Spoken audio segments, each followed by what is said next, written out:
Estamos alegres de estar en la casa del Señor y esperamos que cada uno de ustedes continúe recibiendo bendiciones de parte de Dios. Amén. Mientras ustedes estaban ayer celebrando el Día de la Amistad con una suculenta cena, yo estaba haciendo una conferencia para matrimonios en la ciudad de Cordillo. Estuvo muy bueno, muy buena participación. Una iglesia pequeña que está comenzando, pero vinieron más de la mitad de los miembros de la iglesia estuvieron presentes. Así que fue un evento muy bueno. Y en esta mañana vamos a continuar con la serie El Dios que es. Pero cada uno de los mensajes va a tener un título un poquito diferente. La semana pasada hablamos de los prerequisitos para estar en la presencia de Dios. Y hoy vamos a hablar que Dios siempre llama para una misión. Siempre llama para una misión. Y vamos a leer en el capítulo 3 de Éxodo, versos 9 y 10. Vamos a hacer referencia a otros versículos, pero vamos a leer solamente esos dos esta mañana, 9 y 10.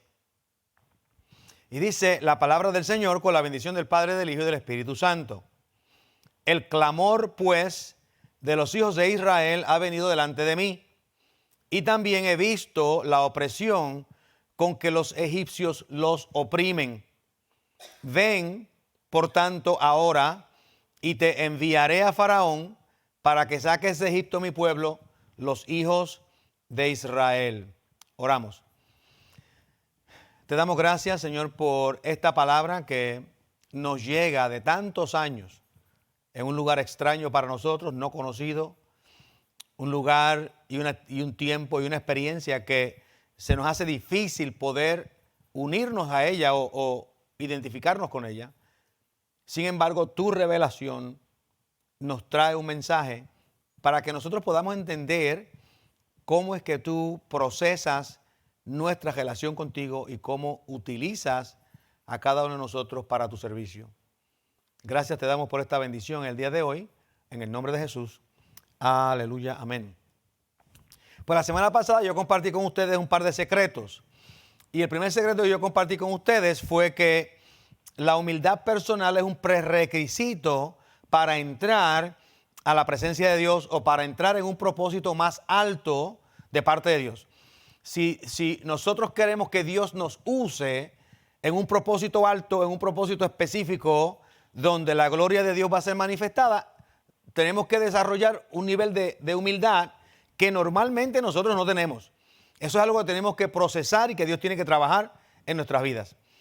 El segundo secreto que yo mencioné la semana pasada es que si nosotros queremos tener esa relación con Dios o queremos entrar a la presencia de Dios, tenemos entonces que someternos a la santidad de Dios, reconocer lo que es y entender que para entrar a la presencia de Dios, reconocer su santidad no es algo negociable, porque Dios va a requerir que nosotros examinemos quiénes somos, que evaluemos de dónde venimos, cuáles son nuestras faltas, para que entonces podamos reconciliarnos, pedir perdón y ser reconciliados por parte del Señor. Estos dos prerequisitos están disponibles para todo el mundo. Cualquier persona que quiera servir al Señor puede entrar en un proceso de humildad delante del Señor y también empezar a entender la santidad de Dios y cómo podemos andar en la presencia de Dios. Pero solamente aquellos o aquellas que tengan un deseo más profundo para estar en la presencia de Dios van a encontrarlos o los van a entender. Déjeme decirle que estos no son prerequisitos de salvación. Esto no tiene nada que ver si usted va a ir para el cielo o si no va para el cielo. Estos son prerequisitos para servicio. El que quiera servir tiene que entonces entender estas dos cosas para que Dios pueda entonces utilizarlos. En otras palabras, yo les podría decir que si uno quiere ser un instrumento de Dios para conseguir o cumplir con el propósito de Dios, tenemos que entender estos prerequisitos. Usted puede ir rumbo al cielo sin nunca entenderlos. Y nadie le va a decir nada. Dios ni siquiera le va a reclamar. Lo salva por la sangre de Cristo y nos vamos para el cielo. Pero si usted quiere que Dios lo utilice en un propósito más profundo, más alto, entonces estas cosas van a tener que ser entendidas. Yo sé que ustedes han visto personas que se creen mejores que otros. ¿Ustedes han visto personas que son así? Que se creen mejores que otros, que creen superiores que otros. Inclusive cuando hablan, le dejan saber a uno que son mejores que uno. ¿Ustedes han oído gente así? Yo lo he oído porque a veces nosotros podemos cometer ese error. Alguien puede decirme a mí, lo que pasa es que tú no entiendes lo que yo te quiero decir. Inmediatamente asumieron que yo no soy lo suficientemente inteligente como para oír las palabras y entenderlas. Es posible que yo no lo entienda, pero si yo no lo entiendo, yo debo de tener la suficiente inteligencia para preguntarle qué quieres decir. Pero el que la otra persona asuma, obviamente está poniéndolo a uno por debajo de ellos. Si entendió o no entendió, eso es problema de ellos. Si no entendió y quiere preguntar, puede preguntar. Y si no entendió y no pregunta, no hay nada que yo pueda hacer. Pero yo tratar de decirle que ellos son inferiores a uno no es la mejor opción. Así que cuando nosotros hablamos de este tipo de relación o hablamos de este tipo de proceso, Dios quiere que nosotros comencemos a entender un poquito de humildad en nosotros mismos. Ustedes se acuerdan de una frase que yo he utilizado y que la he mencionado aquí muchas veces, que yo quiero hacerme tan disponible para Dios que Él no tenga más remedio que usarme. Pero eso es mí, eso soy yo. Eso puede que otra persona no tenga la misma intención o el mismo interés. Mi interés es ser tan disponible para Dios que a Él no le quede más remedio que el utilizarme. Así que si yo quiero ser utilizado por Dios para un propósito más alto, posiblemente tenga que pasar por una experiencia de Job. Una experiencia de Job donde Job creía conocer a Dios, pero realmente solamente había oído rumores de Él. Tuvo que pasar la experiencia para poder decir, antes de oídas te había oído, pero ahora mis ojos te ven. Es posible que algunos de nosotros tengamos que pasar la experiencia de Jonás, ser tragados por una ballena en el medio del océano y estar 3 días en la ballena para poder, o en un pez grande, digamos, para poder empezar a entender qué es lo que Dios quiere hacer con uno.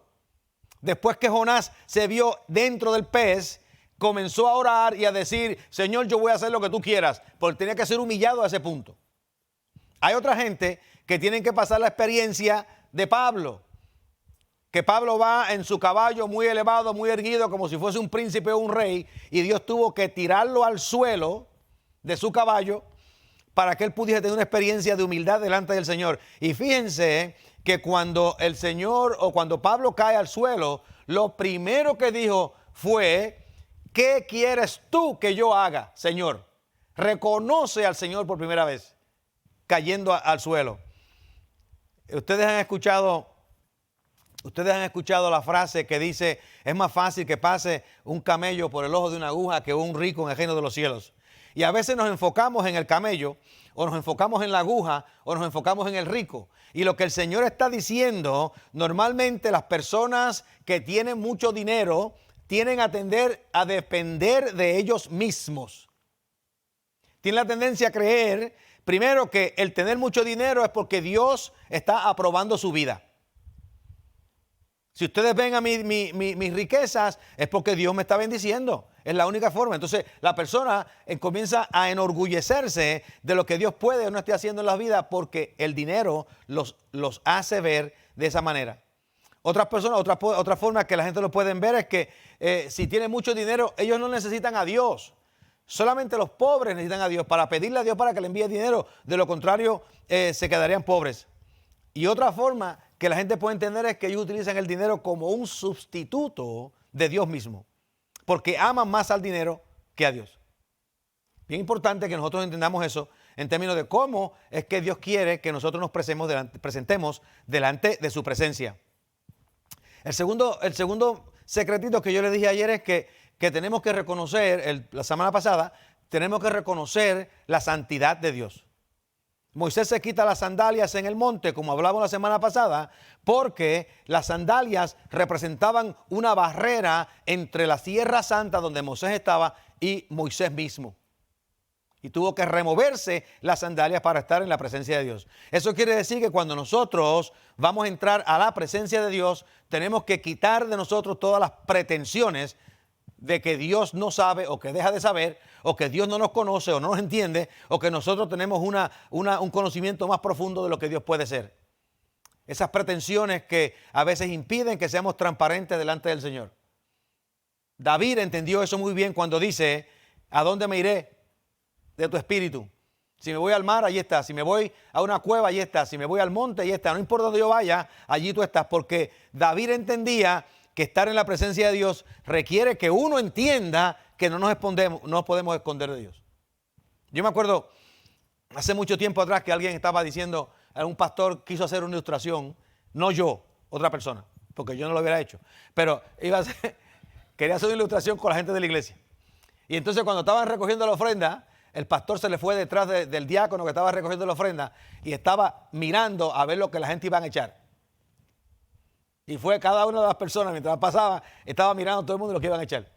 Y entonces, la idea del pastor, obviamente fue un poquito cruda, pero la idea del pastor era decirle, ustedes a veces se esconden quizás de mí porque no quieren que yo sepa qué van a echar o no van a echar, o si echan o si no echan, o si tiran el sobre vacío. Pero el Señor los está mirando. Dios sabe, de la misma forma que yo los puedo mirar, Dios sabe si ustedes están siendo honestos en su dar o no. Como le dije, fue una ilustración un poco cruda, pero al mismo tiempo él quería presentar una ilustración de cómo esto funciona. Y es bien importante entonces que nosotros entendamos que estar en la presencia de Dios requiere esos dos prerequisitos. Déjeme decirle en el día de hoy algo que es bien interesante. En relación a Moisés, Moisés está ahora en la presencia de Dios. Moisés entiende que ha sido humillado de la parte del Señor porque él fue príncipe de Egipto, tenía la cultura egipcia, odiaba la posibilidad de ser un pastor de ovejas, pero ahora en el capítulo 3 de Éxodo se encuentra Moisés pastoreando ovejas. Quiere decir que Moisés cambió su imagen de príncipe de Egipto a ser el pastor de las ovejas. A decir, estoy haciendo algo que yo jamás hubiese elegido dentro de mi cultura. Y luego el Señor le enseña a cómo entrar en su presencia en santidad. Pero cuando Dios llama a alguien, a Moisés, a Abraham, a Elías, a cualquiera de los profetas, cuando Dios llama a alguien, siempre nos llama para una misión. Dios nunca llama para que usted se quede dormido en su casa, meciéndose en la hamaca, disfrutando de la caída del sol todos los días. Cuando Dios lo llama, si usted acepta el llamado y usted comienza a experimentar esa humillación necesaria para estar en la presencia de Dios y para poder entender la santidad de Dios, usted no puede quedarse sin actuar. Algo Dios quiere que usted haga. Eso no es para todo el mundo, no todo el mundo tiene que hacer nada. Lo que no puede ocurrir es que yo acepte el llamado del Señor y después que acepte el llamado del Señor me rehúse a hacer lo que el Señor me llamó a hacer. Porque entonces voy a terminar en medio de un pez grande en el océano. ¿Qué fue lo que hizo Jonás? Jonás acepta ser profeta y cuando Dios lo manda a cumplir la misión que Dios tenía para él, Jonás se niega. Y Dios le dice, así no es como funciona este negocio. Tú aceptaste mi trato y como aceptaste el trato, tienes que ahora hacer la misión por la cual yo te preparé para que tú llevaras esa misión. Si ustedes se acuerdan, el Señor llama a Noé y cuando llama a Noé lo llamó para construir un arca. No lo llamó para que se quedara mirando las paredes. Dios llamó a Abraham y cuando llamó a Abraham lo llamó para construir una nación. Dios llamó a David y lo llamó para que construyera el reino del Mesías. Dios llamó a Pedro y lo llamó para que abriese el reino de los cielos a los gentiles. Dios llamó a Pablo para que repartiese el evangelio por todo el mundo romano y griego del primer siglo. Y Dios llama a diferentes personas para hacer diferentes cosas. Yo estoy seguro que Dios ha llamado miles y quizás millones de personas que al principio dijeron, sí voy, y cuando el Señor los envía, dicen, no, no voy. Y hay una ilustración de esto cuando dice que un padre tenía 2 hijos y le dice al primero, quiero que vayas a trabajar en mi viña, y él le dice, sí voy, y después no fue. Y le dice al segundo hijo, yo quiero que vayas a trabajar en mi viña, y él dice, no voy a ir, pero fue. Y entonces Jesús pregunta, ¿cuál de los dos hizo el propósito del Padre? Obviamente el que fue. Porque nosotros cuando somos llamados para ser enviados a una misión. A una misión. A veces nos puede dar miedo. Porque la misión puede ser un poquito preocupante. Ustedes saben que cuando yo salí del ejército allá en el 1980, dijimos en Puerto Rico, no regresamos a los Estados Unidos para nada, por ningún sitio, por ningún tiempo, para hacer nada. Puerto Rico es nuestro lugar. Y llegamos a Puerto Rico. Pocas semanas después, estamos levantando una iglesia. 9 meses después, estamos volando para los Estados Unidos. Sin dinero, sin casa, sin lugar, sin carro, sin nada. Llegar sin rumbo fijo. Solamente porque el Señor dijo que teníamos que hacerlo. A veces se requiere hacer cosas que pueden ser scary, que asustan a uno, que son difíciles de hacer. Pero a veces cuando uno es joven, estamos jóvenes todavía, cuando uno es joven no tiene suficiente experiencia para saber lo peligroso que la cosa es. Y uno se lanza a hacer lo que Dios quiere que uno haga. Pero cuando nosotros recibimos ese llamado, cuando usted recibe ese llamado de Dios, Moisés recibe ese llamado de Dios para esa misión, hay otras cosas que van a ocurrir. El Señor siempre va a identificar la misión, no lo va a dejar a uno colgando. No siempre nos dice exactamente lo que es, Él quiere que obedezcamos, pero esa misión en algún momento se va a aclarar. En Éxodo 3:7 dice, dijo luego Jehová, bien he visto la aflicción de mi pueblo que está en Egipto y he oído su clamor a causa de sus exactores, pues he conocido sus angustias. Ahí está la misión. O la necesidad de la misión. El pueblo está siendo esclavizado en Egipto, está en aflicción y yo conozco sus angustias. Y ahora Dios le define a Moisés la necesidad para lo que lo llama. Hay una necesidad, alguien tiene necesidad, te vamos a llamar. Cualquier persona que va a levantar una iglesia, lo primero que tiene que saber es que hay una necesidad. Hay un pueblo que necesita de Dios, necesita salvación, necesita restauración, necesita reconciliación. Hay alguien que necesita ser edificado de alguna forma. Esa es la necesidad. Primero uno entiende la necesidad. Así que cuando Dios nos va a enviar a una misión, no nos va a enviar a una misión como si la misión no tuviese importancia. No es como cuando estábamos en Arabia Saudita, que el cuerpo de ingenieros del ejército de los Estados Unidos construyó una carretera que llegaba a ningún sitio, en el medio del desierto. Esa es una misión sin necesidad. Es una misión, ¿entiendes lo que quiero decir? Una misión sin necesidad. Y Dios quiere que nosotros tengamos una misión, pero esa misión tiene una necesidad divina donde Dios reconoce o entiende o revela que hay algo que se necesita hacer para alguien. Así que a veces Dios no nos puede decir necesariamente cuál es la necesidad, pero nosotros debemos entender que si usted va a entrar a la presencia de Dios y va a aceptar la misión, que Dios sabe que hay una necesidad que usted puede llenar. Y no tiene que ser una necesidad grande, no tiene que sacar a un pueblo entero de Egipto, puede ser otra cosa más sencilla. Pero cualquiera que sea la necesidad, tenemos que someternos a la voluntad de Dios para llenar esa necesidad. La otra cosa que el Señor va a hacer cuando llama a uno es que el Señor va a clarificar el propósito del llamado. Él lo va a clarificar. No nos va a dejar decir yo te estoy llamando y nunca vas a entender cuál es el propósito del llamado. No, hay una clarificación. Mira lo que dice en el versículo 8. Dice de esta manera. Y he descendido para librarlos. Acuérdense que había la necesidad. Y dice Dios, y he descendido para librarlos de los egipcios y sacarlos de aquella tierra a una tierra buena y ancha, a tierra que fluye de leche y miel, a los lugares del cananeo, del eteo, del amorreo, del fereceo, del heveo y del jebuseo. Dios llama a Moisés y dice, hay una necesidad en Egipto y yo quiero que tú vayas a Egipto, y el propósito de ir a Egipto es sacar al pueblo hebreo de Egipto.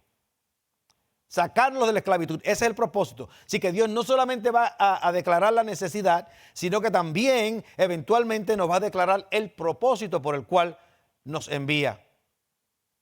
Eso es bien importante que entendamos. Así que tenemos que entender tanto la necesidad nosotros como el propósito, cosa de que nos mantengamos motivados a hacer lo que Dios que nos ha llamado a hacer. Así que cuando Dios lo llama a usted, no lo llama para que usted se convierta en un príncipe o en un adorno en la iglesia. Cuando Dios lo llama para servir. Lo llama para servir. Nosotros los cristianos a veces queremos recibir los beneficios del llamado de Dios, queremos recibir los beneficios de acceso a Dios, queremos recibir los beneficios de la presencia de Dios, pero no queremos hacer el servicio que Dios requiere.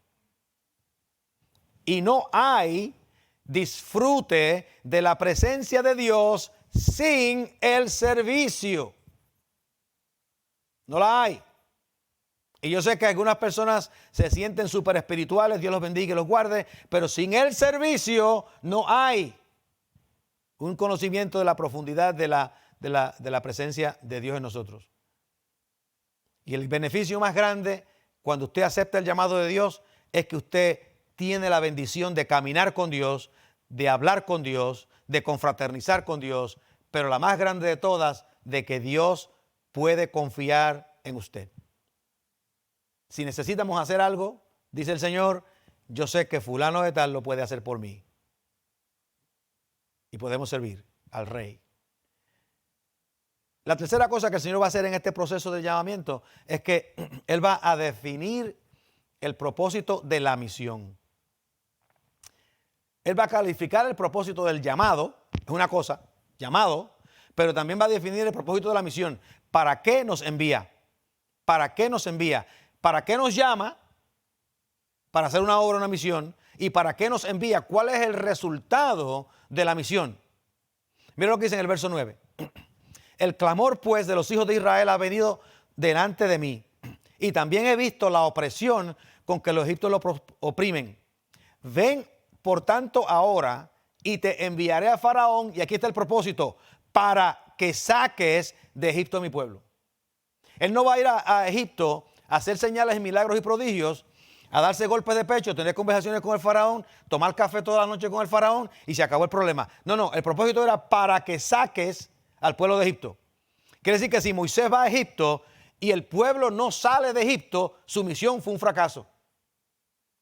El cumplimiento de la misión era que sacara al pueblo de Egipto. Y nosotros todos tenemos en cierto sentido una misión similar de sacar al pueblo de Egipto. Egipto representa al mundo y nosotros tenemos la misión más sencilla de sacar al mundo, a la gente del mundo y entrarlos en el reino del Señor. Todos tenemos esa misión. Hay unas misiones más grandes, otras más pequeñas.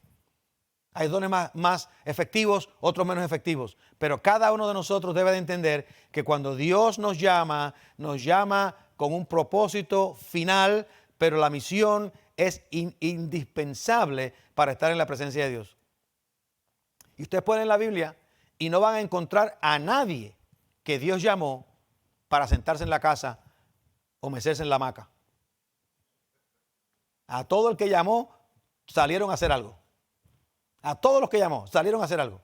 Y a muchos les costó sus vidas en el proceso. Pero salieron a hacer algo que Dios los envió a hacer. Ahora, miren lo que es importante con esto. No solamente Dios hace un llamado, clarifica la misión, enseña la visión, qué fue, por qué nos llamó, sino que nos da el propósito por el cual la misión no es dada. Pero en adición a eso, cuando Dios da una misión, Él también provee para la misión. Él da la misión y la provisión. Él da la misión y la provisión. Él provee para que la misión se lleve a cabo.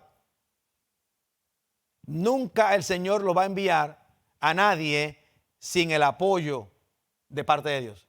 El Señor lo manda a usted, le va a dar el apoyo que usted necesita para que esa misión se lleve a cabo. Si es una misión de Dios, con un propósito de Dios, usted va a recibir la provisión para que esa misión se cumpla. Eso es indudable. El verso 11 de Éxodo 3 dice estas palabras. Entonces Moisés respondiendo a Dios dijo: ¿quién soy yo para que vaya a Faraón y saque de Egipto a los hijos de Israel? Y él respondió, el Señor responde y dice: ve, porque yo estaré contigo. Ahí está el apoyo del Señor. Ahí está el apoyo que dice a Moisés: no importa lo que pase, no vas a ir solo. Y esto te daré por señal de que yo te he enviado. Cuando hayas sacado de Egipto al pueblo, servirás a Dios sobre este monte. Fíjense qué interesante cuál es la señal. La señal no es: te voy a dar una señal para que me creas antes que vayas a ir. sino que la señal va a ocurrir después que lo saques. Qué interesante, ¿verdad? Después que lo saques, entonces vas a ver la señal. ¿Cuál es la señal? Que vendrán a este monte y aquí me servirán.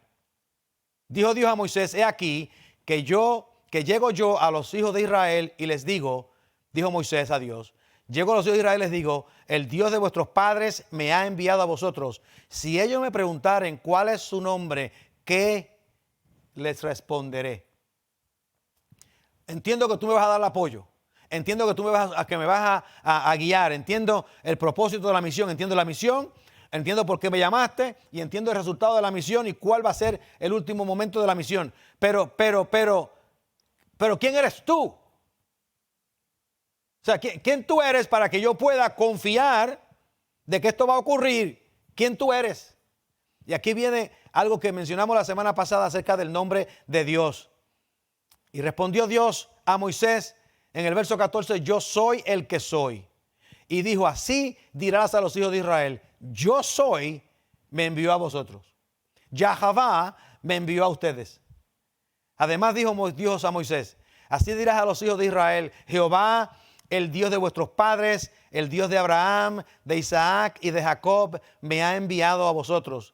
Este es mi nombre para siempre, con el que me recordará por todos los siglos. Ahora, ¿alguna vez usted se ha preguntado por qué Dios le dice a Moisés, el Dios de Abraham, de Isaac y de Jacob? Yo le he preguntado.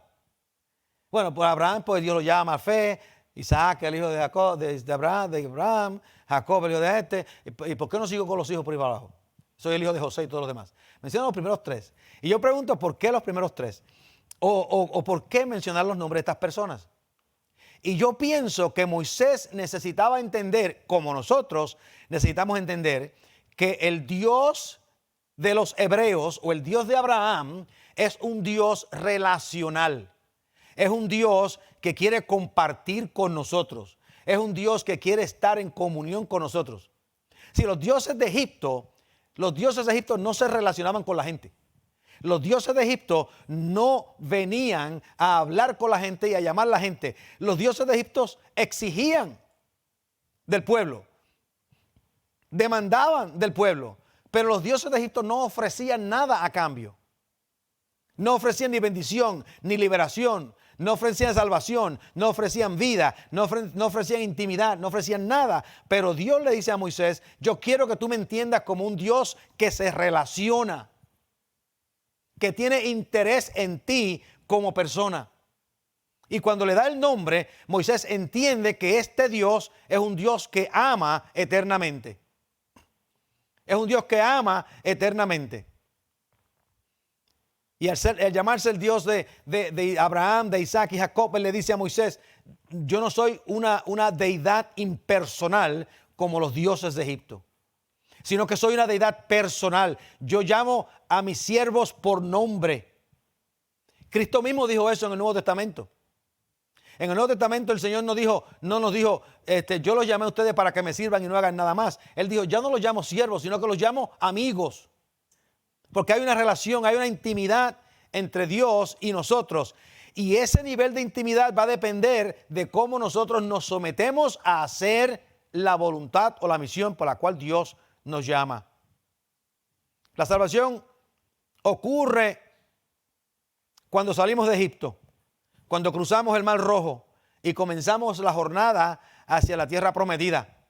Pero el desierto es el lugar donde nosotros nos santificamos y nos preparamos para entrar a la tierra prometida y entrar a la presencia de Dios.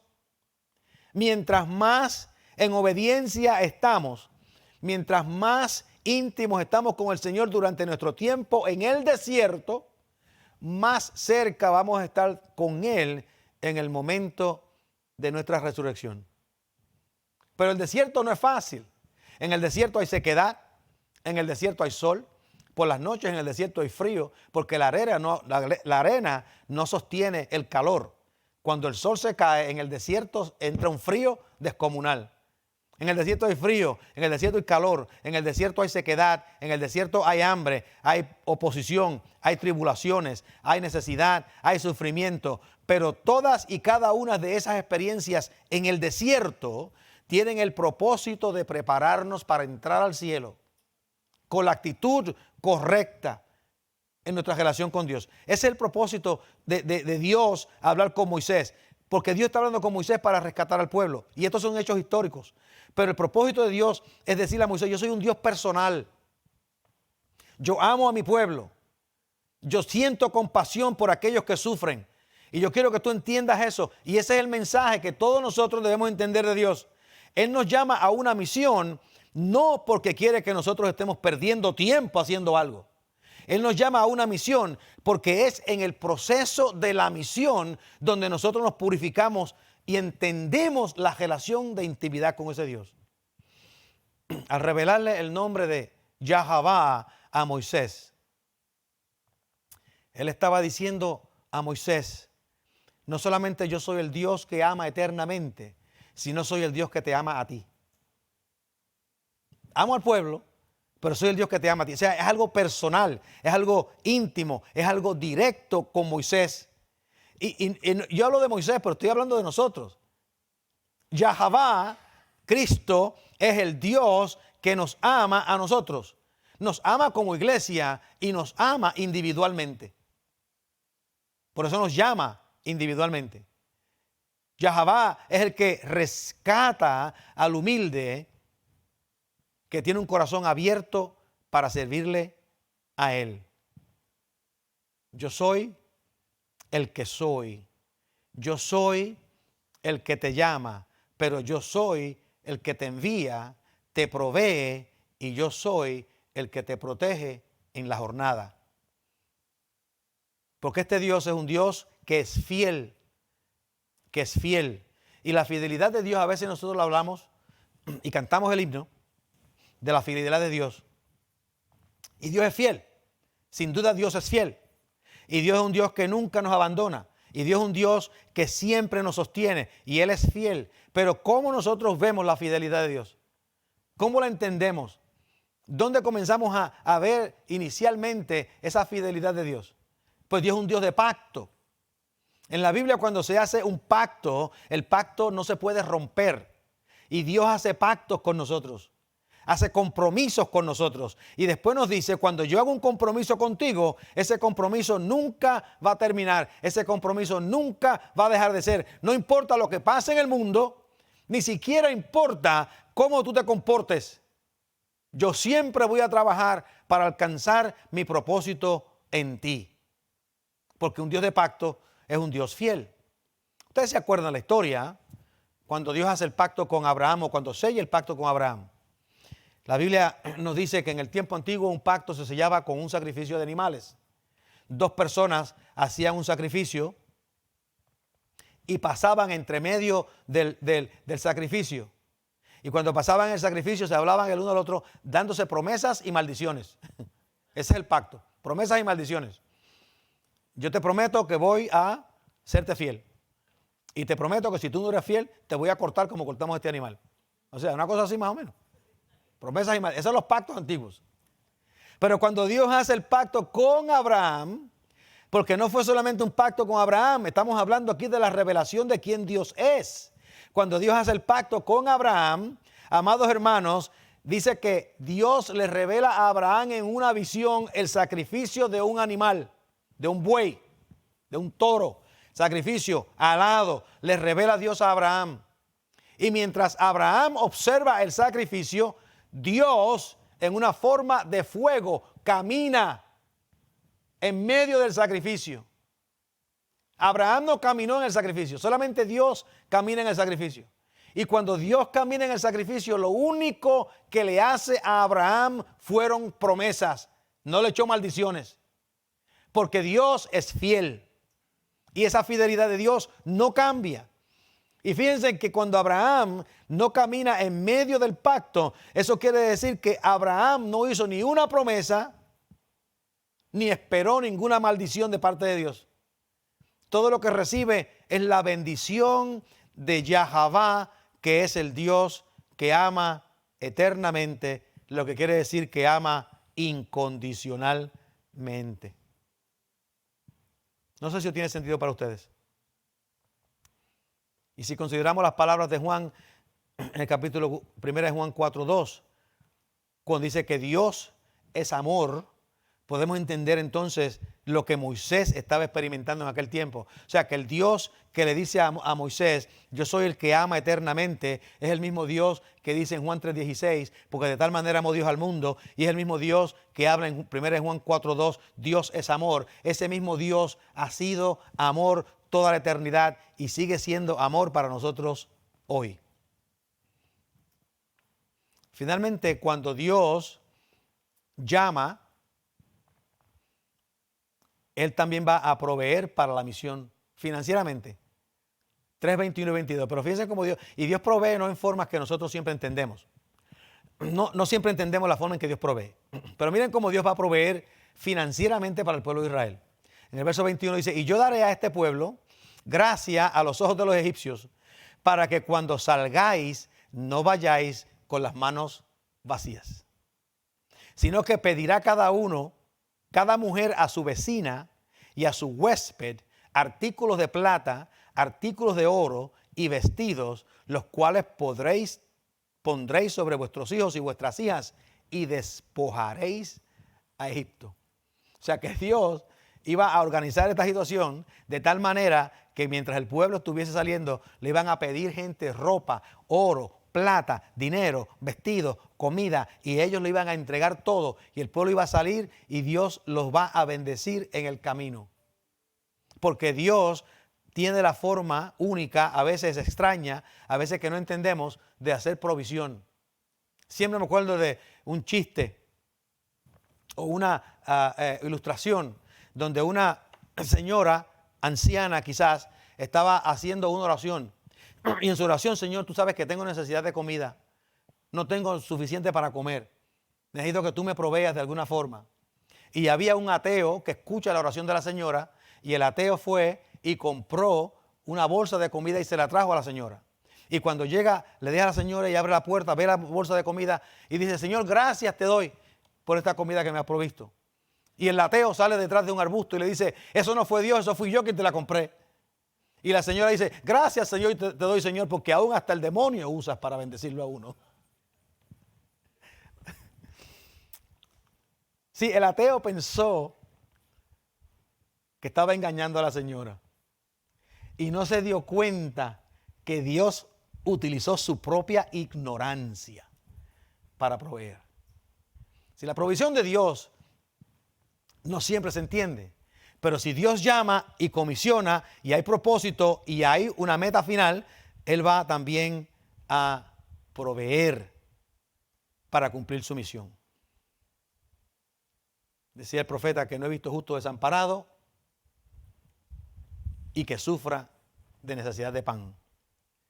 Así que nosotros tenemos que tener esa confianza de cuando el Señor llama, nos llama porque hay un propósito. Y el asunto del nombre de Dios es de suma importancia, porque en el nombre de Dios está la fidelidad de Dios. Está esa revelación de un amor de Dios incondicional que no puede ser tumbado. Déjeme concluir leyéndole un pasaje. En Éxodo capítulo 34. En Éxodo 34, el Señor llama a Moisés por segunda vez a la montaña y le dice, tráete dos tablas más porque las primeras las rompiste y yo quiero que te traigas dos tablas nuevas para darte los 10 mandamientos otra vez. O sea que el Señor tiene paciencia también con nosotros.